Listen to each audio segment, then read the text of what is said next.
Hello, everyone. Welcome to The Five. I'm Kimberly Guilfoyle. Tonight, brand new developments on the racially motivated domestic terror attack in Charlottesville, plus in-depth analysis of Saturday's bloody white supremacist protest, an extremely difficult weekend for Virginia and for our nation. Today, President Trump once again condemned the violence, this time directly addressing the racist hate groups responsible by name. To anyone who acted criminally in this weekend's racist violence, you will be held fully accountable.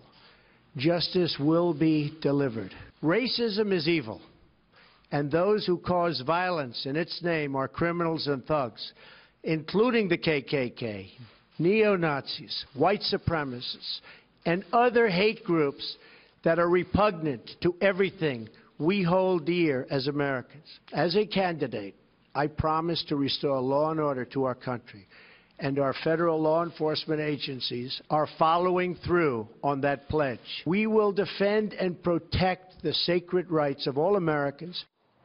Attorney General Jeff Sessions says the Justice Department is taking vigorous action to protect all Americans against racism and bigotry after opening a civil rights investigation.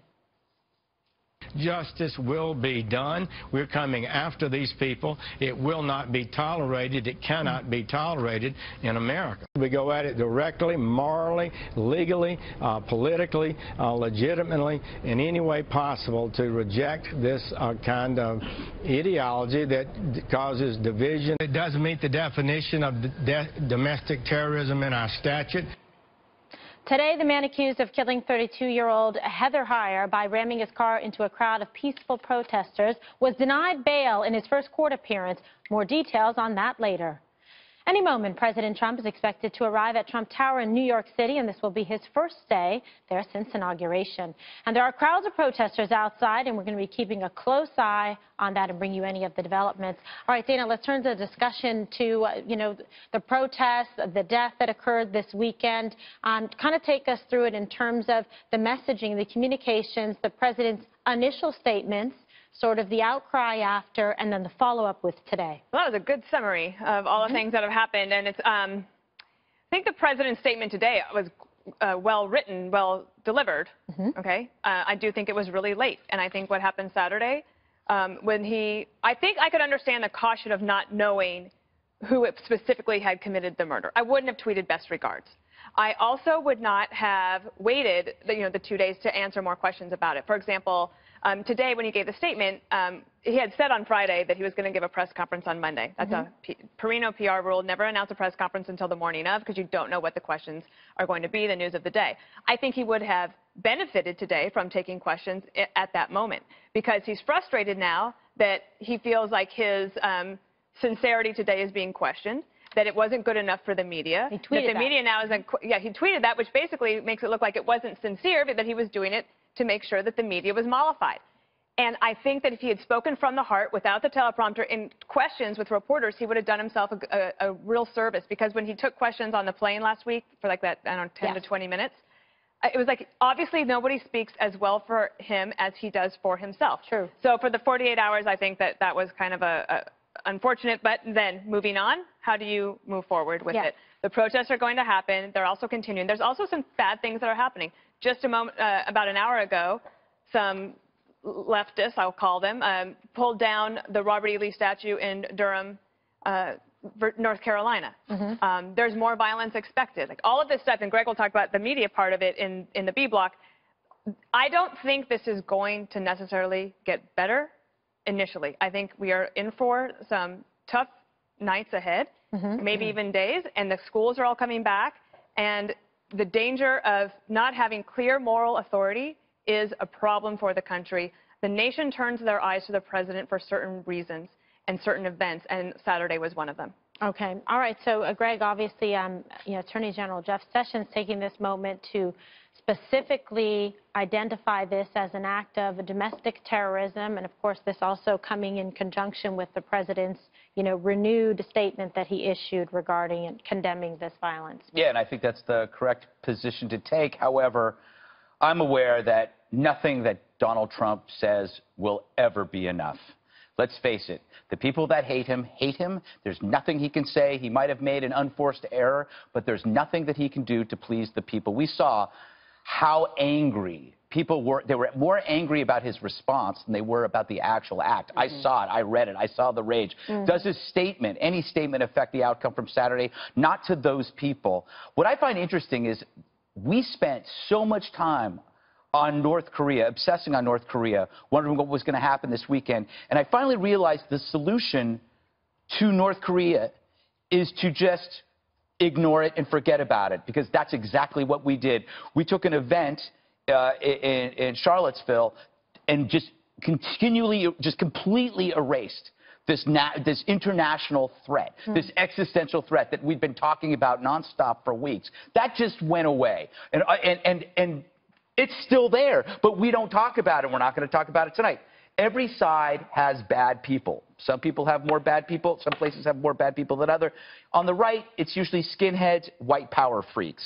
On the left, you've got the anarchists who burn stuff down. You have the Antifa that beat up demonstrators. You have black militants who will shoot a cop. You have earth firsters who hammer nails into trees so loggers get crippled. These people are all the same. Then even more, you have Westboro, and you had the Nazis in Skokie, and you have skinheads in England. This stuff has been around. The racist right is learning from the fascist left, who have eliminated debate. That's why this happened. They're all dirtbags. The right-wing Nazis, the violent anarchists. There's an article that was in the Washington Post 2 days before this happened, and I hope we have it here. It was written by somebody named Perry Stein. I don't know if you have a picture of this anywhere, but this is an interesting. Do you have it? Check out the headline. What draws Americans to anarchy? It's more than just smashing windows. They do anarchy as a lifestyle choice with a guy holding a baseball bat. So what the media is telling you right there, right now, is that some violence is more acceptable than others. So if you're going to call out the thugs everywhere. Right, like Antifa, et cetera. All right, well, I want to get your reflections on this. Something you've written about as well and have studied in terms of American history, civil rights, et cetera. What did you think about the way that this went down in terms of the chronology of events, the president's statement, and then what has happened today in the aftermath? Well, I mean, you know, the historical view is just so painful because it's almost like we're back in the 1960s and we're right back before the era, even, let's say, of the Civil Rights Act. But even if you stop to think about it, some of the anger that you saw after the Brown decision in '54, you think, what is going on? Where is this massive resistance coming from? What is this about? I don't think it's fair to say that this represents most people of any stripe. But I think that it is important to say that from the presidential point of view, picking up on something Dana was talking about, which is moral authority, I think back to people like President Eisenhower making it very clear that we are not going to have people stand in the way of children going to school. Or I think of President Kennedy, who had many supporters in the Democratic ranks who were in the South at that time, being very clear that we stand against people being denied equal rights in this country. I think of President George H.W. Bush saying much the same thing. I think of John McCain. John McCain, in the midst of his contest with Barack Obama, saying to a woman who stood up and said some nasty things about Obama, I'm sorry, ma'am, that's not what we're doing here. We have policy differences, but he's a good family man. I remember that. Good point. So, I mean, but all of a sudden, you know, Donald Trump, who is so quick of wit, found himself failing and could not speak honestly and from the heart at a critical moment when America sought moral leadership. And today, you had a black member of his business council, a man who's the president of Merck, withdraw from the council because he said he could not abide by the president's failure to speak clearly on a moral issue. What happened? Donald Trump didn't have to wait this time. He shot right back and started attacking the guy in Merck for high drug prices. Again, it just seems to me, even with the statement today, which was fine, that it struck me as if someone had told him to give up McDonald's. You know, and he said, oh, gosh, do I have to? Okay, and he makes a statement. He reads from the prompter, which he's always saying is a silly thing to do, and then he runs out of the room before he can answer any questions. It's really upsetting to me because it seems to me that it ultimately invites more racial division in our country at a point at which you think, gosh, we're beyond this. I think, you know, what invites more racial division, I'm sorry, Jesse, is when you say this is part of a greater whole. That, oh, these are all white people. This is a white, like, which is what is happening on Twitter and a lot of media people are doing. Sorry. Well, I just want to be clear. Trump is not the villain. the racist killer is the villain in Charlottesville. And if Trump, had named names, would the media have not created a firestorm? Yes. If Trump had named names, would his enemies still hated him? Yes. If Trump had named names, would the media still have linked him to the violence? Yes, because they were linking him to the violence before he even said anything. Just because he didn't name names doesn't make him a racist. It just opened up the door for people to unfairly smear him as a racist. Let's look at the facts about the whole many sides debate. You had both sides coming into the town armed to the teeth with clubs, with shields, with mace, the Antifada people, the Black Lives Matter people, the white supremacists, and the neo-Nazis. They wanted to rumble. And it is true, the whites were the ones that started this racist rally, and it was a white racist that committed this murder, allegedly. The New York Times said, and she was on the ground, the reporter, the hard left seemed as hate-filled as the alt-right. I saw club-wielding Antifa beating white nationalists.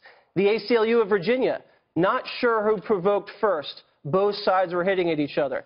And then one of the 4 people who were arrested was a left-wing radical who punched a reporter in the face, female reporter. So we can armchair President Trump's response all we want, but there's a lot of hypocrisy going on here.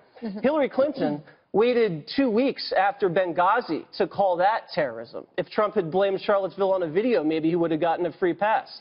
President Obama waited 4 days during Ferguson while that city burned, and he was in Martha's Vineyard having dinner to come out. And when he came out then, he blamed both sides, the looters and the police.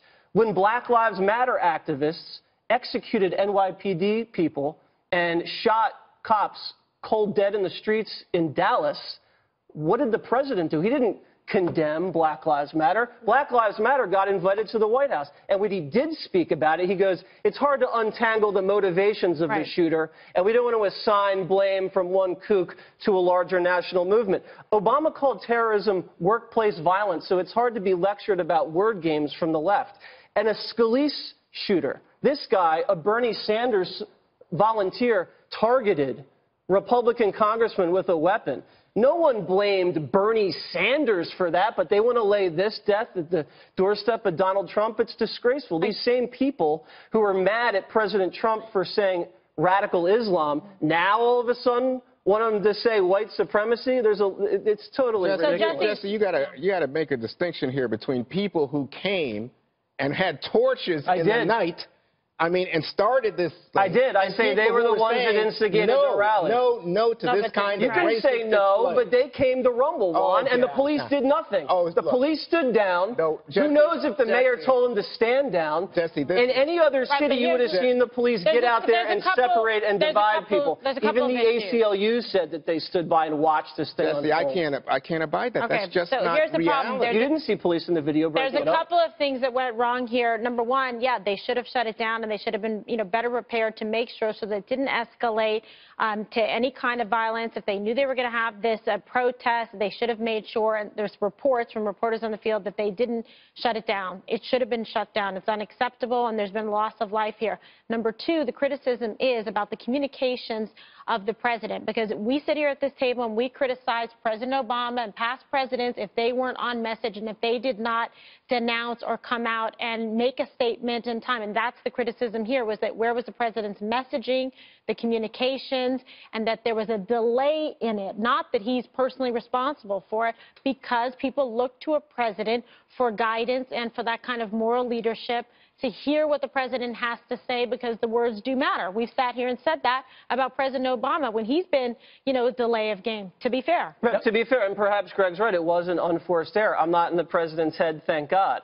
Perhaps the president was thinking, you know what, we don't have all the facts, like Dana said. Let's just take a big picture approach, because both sides are rumbling. I don't know who the driver was before I make a statement. And I don't think he was going to let the left-wing violence off the hook. So who knows what's going to happen? Well, obviously the president does not support people who are white supremacists and nationalists. Obviously, and that's why he condemned everybody. Right. Anybody who knows him knows he's strongly against this. The difference between what happened on Saturday and what happened at Standing Rock or Portland last week with Antifa beating up protesters, or what happened in places like Oakland and in Berkeley, somebody died. So that's what made this different. And so we sit here and we are, and the media is tearing apart this event because 3 people actually died. Yep. There were violent events, something like 30 or 35 violent events in 2009, which were radical Antifa protesters at Standing Rock, stuff that happened in Ferguson and Baltimore. But this is different because it was this horrible act that makes it seem that it was entirely worse, when in fact, people, if you kept score of this, which is what people are doing, it's bad all around. And to sit here and just pretend that this thing is some kind of like right-wing thing, this is an extremist thing. Well, let me just tell you, it's an extremist thing. It's not. If you think you don't remember the guy who killed 5 cops? Hang on a second. First of all, Guys, that wasn't Black Lives Matter. For a second here, we just received word from the Associated Press that President Trump has indeed arrived at Trump Tower, but there hasn't been a sighting of him, so he may be inside already. We'll let you know if we get any video of that or any other further information. Go ahead, Juan. So I was just saying to Greg, this is not a policy difference. This is not me saying, oh, I believe in climate change. Greg saying, I don't believe. I think it's still a matter of contention. This is a matter of somebody, the alt-right, the Nazis, right? Remember America battling Nazis? This is a matter of Don't talk down to me, Juan. I know what the Nazis are. Well, I'm just telling you, I'll talk to you directly because it seems to me, Greg, that you can't say that a policy difference or left versus right is the equal of people who have targeted people in direct relation to race, given its history in this country, and saying we are coming together with our torches in the night to stand up for the Confederacy, for the alt-right, for Robert E. I say disavow all the dirtbags. They're despicable. Oh, I don't know where the problem is with that. So if they're despicable and people stand to protest against them, and then all of a sudden someone takes a car and runs them over, you would think the President of the United States would say, that's unacceptable. That's why I was so cheered. He did say it was unacceptable. No, he didn't say it until today. Juan, he didn't say it Saturday. He said it on Twitter on Saturday, and he said it during his press conference on Saturday. I think that there's a couple of points here. One, I don't think that it's fair, or I shouldn't say, I don't think that it's right to just compare to past presidents, because that should not be our bar. It's just like a moral thing and a human thing, and you can judge each president on its own. I also think that the president needs to understand he would not pay a political price at all for calling out the alt-right. These are people who are unfairly seeking safe harbor under his wing. And if the president didn't want to do it to protect himself, what about the party that he says that he wants to grow? Because now every Republican has to say, well, I'm not alt-right. Like, the alt-right doesn't even believe in the Constitution of the United States. These are people who have, through sites like Breitbart, for the last 2 years, come after people. Like, if you've not been the target of some of the vile things that these people did with all their cucking and the Pepe Frog stuff. I remember I had to email Greg, like, what are they even talking about? I didn't even know what it was. I thought that Nazis were something that we dealt with in the past. Of course, I knew that, like, little groups here and there, but that America had a handle on it. And I think the president needs to understand, these people are trying to unfairly find safe harbor under his wing, and he should absolutely come out and say, I disavow it completely. You can call him out by name, Richard Spencer, David Duke, whoever it is. He would actually benefit, and I do think he would have gotten credit for that if he'd done it on Saturday, and I think that he should get credit if he does it now. And he did do a good job when he came out with a statement today, in fact. All right, excellent discussion.